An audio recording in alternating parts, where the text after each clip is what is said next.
अब आते हैं हम डिस्ट्रीब्यूटिव लॉज की तरफ। इसमें एक पूरी वैरायटी है डिस्ट्रीब्यूटिव लॉज की, और हम आपको जो है वो सारे के सारे यहाँ पर दिखाएंगे और कोशिश करेंगे कुछ एग्जाम्पल्स जो हैं अगर वो भी हम उसके साथ करके और आपको कन्विंस कर सकें कि जो लॉज हैं वो वाकई यानी ऐसा होता है। पहला जो है डिस्ट्रीब्यूटिव लॉ वो है इंटरसेक्शन ओवर यूनियन। इसको ये है सूरत हाल कि इंटरसेक्शन ओवर यूनियन का मतलब क्या है कि फ़र्ज़ करें कि हमारे पास सिचुएशन ये है कि हमारे पास 3 सेट्स हैं A, B एंड C, और पिछले तो जो हमारे 2 जो एसोसिएटिव लॉज हमने देखे थे उसमें हम एक ही ऑपरेशन परफॉर्म कर रहे थे तीनों सेट्स के ऊपर। यहाँ पे सिचुएशन डिफरेंट है। यहाँ पे सिचुएशन ये है कि हम 2 सेट्स का यूनियन कैलकुलेट कर रहे हैं और उसके बाद फिर एक तीसरे सेट के साथ इंटरसेक्शन कर रहे हैं। ठीक है, तो एक मिक्सचर है हमारे पास यूनियन और इंटरसेक्शन का, और हमें ये देखना है कि हम मसलन किस तरह से ये चीज़ कैलकुलेट कर सकते हैं। तो जो हमारे पास यहाँ पर अंडरलाइन जो हमने किया है इसमें सिचुएशन ये है कि हमारे पास B यूनियन C जो है वो ब्रैकेट्स के अंदर है। इसका मतलब ये है कि अगर हम B यूनियन C जो है उसको पहले करें और उसके बाद उसका इंटरसेक्शन जो है वो A के साथ कैलकुलेट करें, ये सिचुएशन है। इस तरह से हमें कैलकुलेट करना है।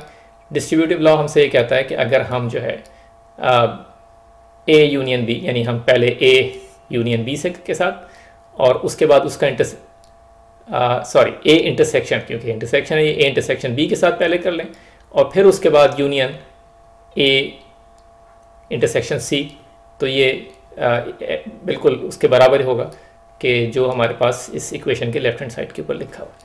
अरिथमेटिक में आपको याद होगा कि हम इसी तरह का एक लॉ हमारे पास मौजूद है जिसमें हम कहते हैं कि डिस्ट्रीब्यूटिव लॉ जो है ऑफ मल्टीप्लिकेशन ओवर एडिशन, यानी अगर सिचुएशन इस तरह की आपको मैं दूँ कोई A times B plus C, यानी अगर आप चाहें तो नंबर लिख लें, मतलब फर्स्ट करें 4 टाइम्स 2 प्लस 3, ठीक है, तो हमारे पास दो ऑप्शंस हैं। एक ये कि हम पहले इसको 2 प्लस 3 को 5 करके और फिर 4 से मल्टीप्लाई कर दें।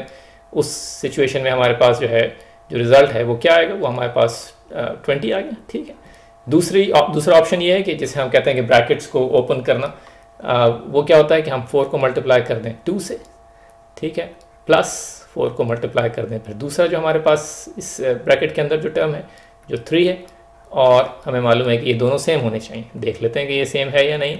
4 टाइम्स 2 जो है वो हमारे पास 8 प्लस 4 टाइम्स 3 जो है वो 12 और ये हमारे पास 20। इन अदर वर्ड्स आप पहले एडिशन करें जो ब्रैकेट के अंदर है और उसके बाद 4 से मल्टीप्लाई करें जो भी हमें एडिशन के नतीजे में सब मिलता है, या हम ब्रैकेट ओपन करके मल्टीप्लाई कर दें इंडिविजुअल टर्म्स को और उसके बाद एंड में ऐड कर दें। तो ये हो गया distributive law of multiplication over addition.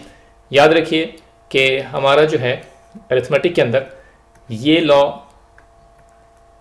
फर्ज करें अगर मैं आपसे कहूँ कि अगर सिचुएशन ये होती कि हम जो है डिस्ट्रीब्यूट कर रहे होते एडिशन को ओवर मल्टीप्लिकेशन, तो क्या हम इस ब्रैकेट को खोल के मसलन A plus B times A plus C कर सकते हैं। हमें मालूम है कि अरिथमेटिक के अंदर ये डिस्ट्रीब्यूशन जो है या डिस्ट्रीब्यूटिव प्रॉपर्टी जो है वो होल्ड नहीं करती, यानी we can not do this. ठीक है, यानी this is not equal to, ठीक है।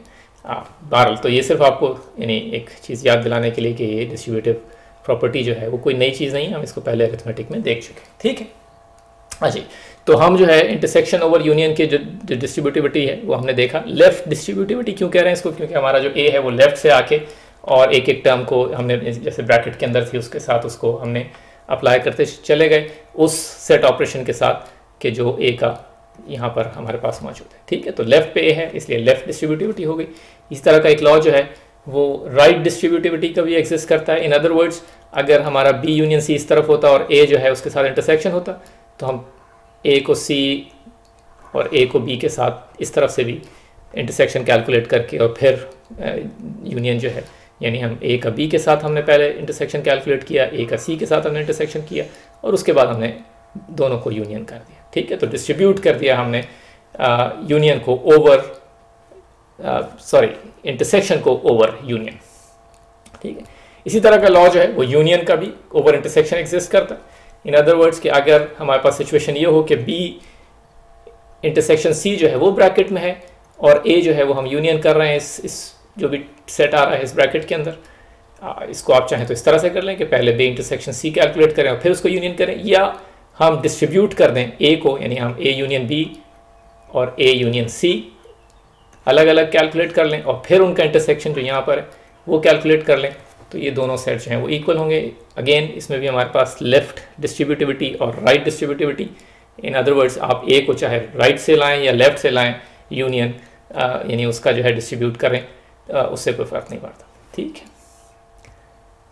उसके बाद जो है डिस्ट्रीब्यूटिव लॉ है हमारे कार्टेशियन प्रोडक्ट के लिए ओवर यूनियन। अगेन अगर आपके जो है वो ये कॉन्सेप्ट जो है वो क्लियर हो गया तो एक्सप्रेशन देख के ही आपको समझ में आ जाएगा कि क्या मसलन किस तरह से कौन सी चीज़ डिस्ट्रीब्यूट हो रही है। डिस्ट्रीब्यूट क्या हो रहा है, डिस्ट्रीब्यूट जो है हमारे पास प्रोडक्ट का जो ऑपरेशन है वो डिस्ट्रीब्यूट हो रहा है ओवर यूनियन, क्योंकि यूनियन जो है वो ब्रैकेट के अंदर है। इन अदर वर्ड्स हम A cross B union A cross C जो है, जो हमारे पास यहाँ पे राइट हैंड साइड के अंदर मौजूद है, ये दोनों चीज़ें सेम है। इसको हमने लेफ़्ट डिस्ट्रीब्यूटिविटी का, क्योंकि ए को हम लेफ़्ट से डिस्ट्रीब्यूट कर रहे हैं। इसी तरह से अगर हम चाहें तो ए को हम राइट से भी डिस्ट्रीब्यूट कर सकते हैं प्रोडक्ट के साथ इस बी यूनियन सी के ऊपर। In that case it will be called right distributivity, ठीक है। इन other words all it says is कि आपकी मर्ज़ी है कि अगर आपके पास इस तरह का कोई, फ़र्ज़ करें कि आपको कैलकुलेट करना है सेट जिसमें बी यूनियन सी जो है वो आपने कैलकुलेट करके उसका प्रोडक्ट निकालना है ए के साथ, तो आप चाहे पहले यूनियन करके और फिर उसका क्रॉस प्रोडक्ट ए के साथ निकालें, या आप इंडिविजुअल क्रॉस प्रोडक्ट्स पहले निकाल के और उसके बाद यूनियन कर दें। दोनों केसेस के अंदर आपको रिजल्ट सेम मिलेगा। उसके बाद हमारा कार्टेशियन प्रोडक्ट की जो डिस्ट्रीब्यूटिविटी है वो इंटरसेक्शन के ऊपर भी है, और वो हमारे पास भी दो फॉर्म्स के अंदर है, वैसे ही जैसे कि यूनियन के लिए थी, लेफ़्ट डिस्ट्रीब्यूटिविटी और राइट डिस्ट्रीब्यूटिविटी, और वो दोनों चीज़ हमारे पास मौजूद हैं। यानी अगर ब्रैकेट में इंटरसेक्शन है और हम ए डिस्ट्रीब्यूट करना चाहें उसके ऊपर, तो हम ए को डिस्ट्रीब्यूट कर सकते हैं। यानी ए को पहले हम अलग अलग बी और सी के साथ प्रोडक्ट सेट कैलकुलेट करके और फिर उसका एंड में इंटरसेक्शन निकाल सकते हैं। दोनों चीज़ें, दोनों रिजल्ट्स जो हैं वो सेम होंगे, ठीक है। तो ये हो गया लेफ़्ट, ये हो गई राइट डिस्ट्रीब्यूटिविटी। ए जो है वो राइट से आप डिस्ट्रीब्यूट करें या लेफ़्ट से डिस्ट्रीब्यूट करें over intersection, it doesn't make any difference. उसके बाद जो है हमारा कार्टेशियन प्रोडक्ट की जो है वो it is also distributive over complement. Complement आपको पता है कि वो सेट डिफरेंस, तो यहाँ पे जो हमारे जो बात कही जा रही है वो ये कि अगर आपके पास एक सेट डिफरेंस आपके पास होता है बी माइनस सी, और फिर उसके बाद जो है उसका प्रोडक्ट हमें कैलकुलेट करना होता है ए क्रॉस बी माइनस सी।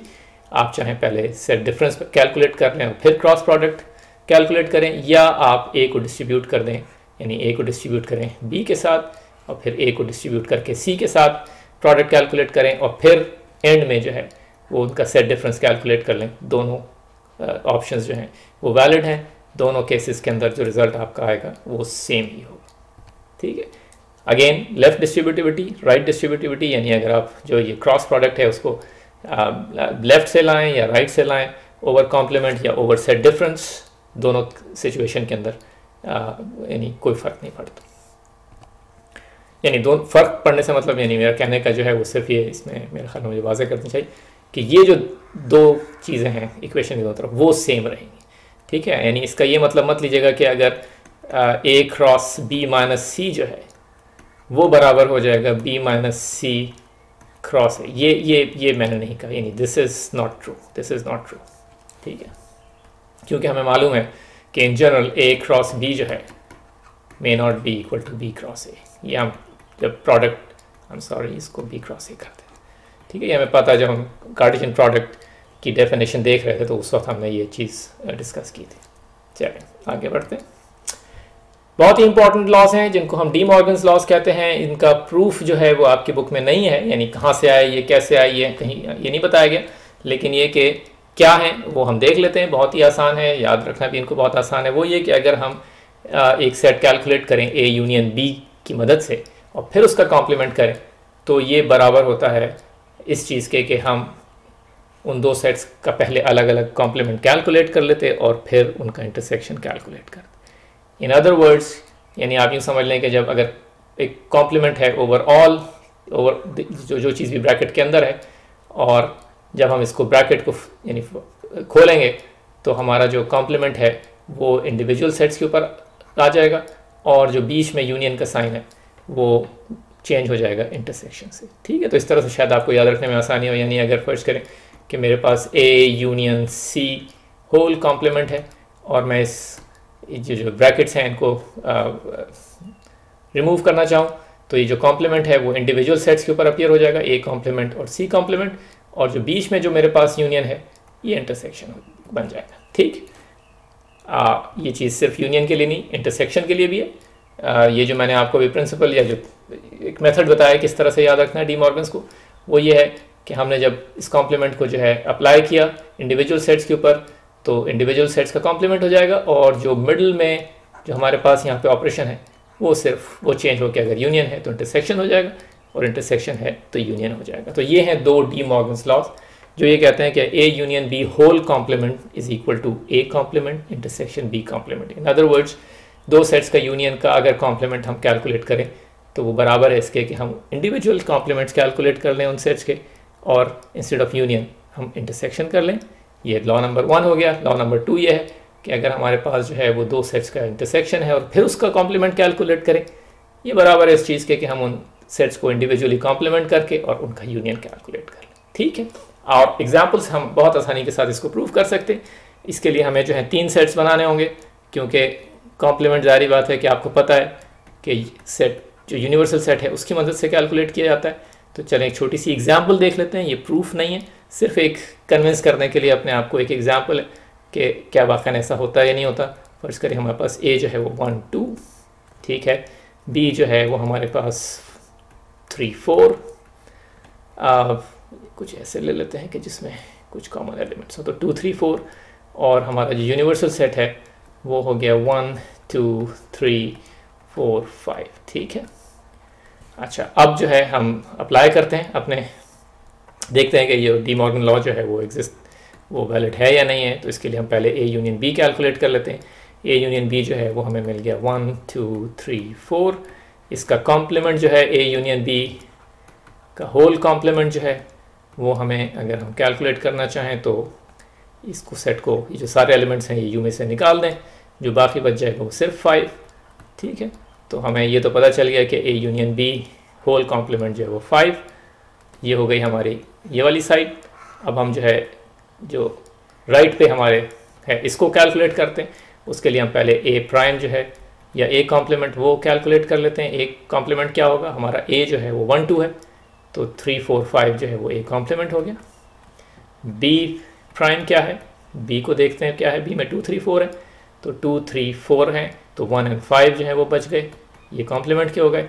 अब A prime intersection B prime जो हमारा डी मॉर्गन्स लॉ पहला वाला जो है वो हमें कह रहा है कि होना चाहिए। देखें इसको कैलकुलेट कर लेते हैं। इंटरसेक्शन देखें A प्राइम और B प्राइम के अंदर कोई ऐसी चीज़ है कॉमन, ये हमें नज़र आ रहा है कि सिर्फ 5 ही एक ऐसा वाहिद एलिमेंट है। Therefore A prime intersection B prime is 5 which is exactly equal to this thing. ठीक है, और हमें कम से कम एक एग्जाम्पल में नज़र आ गया कि केस ऐसा ही है जैसा कि डी मॉर्गन्स लॉ नंबर 1 जो है वो हमें बता रहा है। ठीक है, ऐसे ही आप एक एग्जांपल जो है या बल्कि इन्हीं सेट्स को आप यूज़ करके जो डी मॉर्गन लॉ है नंबर 2 उसको भी चेक कर सकते हैं एक एग्जांपल के लिए। ये प्रूफ नहीं है, सिर्फ एक एग्जांपल।